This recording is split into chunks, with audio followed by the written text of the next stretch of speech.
Geordie lads, you should have seen us gunning, passing the folks along the road just as they were standing. All the lads and lasses there, all with smiling faces, gunning along the Scotswood Road to see the bleeding races. Welcome to another Old Geordie Geezer 24-hour news roundup. All the tune issues being discussed on the net, but without the shout. It seems that the Wigan game was Rafa's 1000th game in charge as a manager. Woo woo, go Rafa. By the way, Rafa, a 51% average win rate might go down well in other countries and at other clubs. However, at St James's Park, it just isn't good enough. So you've got to sort yourself out, or you'll find yourself managing every other game down at the London Stadium, going home, wondering why your suit smells of bubbles. Talking to West Ham, Rafa's trying to calm the waters a bit with regard to the Mitrovic to West Ham thing, which I think is a shame, because by doing so he's lending it a credibility that it doesn't really deserve. There's lots of talk about Bolden wanting to extend the Sammy Amiobi deal. Not a big issue for Toon fans, unless you're one of those sentimentalists, and I stress the mental bit, that got caught up in the whole Shola thing. I think you just have to look at Shola, Honeybee and Brexit to figure out that the United Kingdom in general isn't really ready for democracy. The rubbish repeat of the day is the fans trying to talk up a storm with the whole Atsu thing. Let's sign him now, let's get it sorted, make an announcement, say something.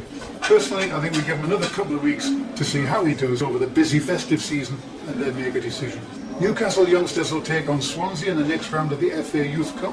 Well done, young'uns. And on the subject of young'uns, following reports of historic sexual abuse within the club, Newcastle United are writing to concerned parents. As ever, fans have come up with 73 different lineups and 12 different formations that Rafa will definitely use for the match against Burton Albion this afternoon. Lots of speculation about how that match will go. Personally, with the minnows, I like to just sit back and watch what happens. The thing about banana skins is, you never see them coming. Apparently we're serious about chasing Pepe. Is it just me, or does it not make sense to replace players who are going to the African Cup of Nations with players who are going to the African Cup of Nations? Anyway, Rafa's a smart bunny, I'm sure he'll figure it out. Apparently Hull have admitted they might have made a mistake with the ticket allocation for the Newcastle game in the Cup. Personally, I don't think they made a mistake, I think it was deliberate. They didn't want too many Newcastle fans in the ground giving us the edge.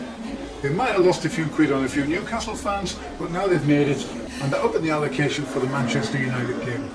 It was all about finance. We cut down our 12th player, and they got through to the next round. Big story being reported that Rafa might actually make team changes for the game this afternoon against Burton Albion. I think this is definitely worthy of a, well, there's a bloody surprise. Come on, bloggers, it was big news when Rafa didn't make a change last week against Wigan. And finally, Modiami has announced he's happy his legs are back. Where have they been for the last 6 months? Maybe they've been in the States with Stephen Taylor, taking lessons on how to unsuccessfully cover up a handball. Or perhaps they've been doing a UK comedy tour with Joey Barton. Or perhaps they've been in Argentina doing a how to run without falling over masterclass with Jonas Gutierrez. Anyway, wherever they've been, it's nice to see they're back. This has been the Old Geordie Geezer 24-hour news roundup. All the news that is news about Newcastle United in the 24 hours of the 16th of December. Cheers and ta-da!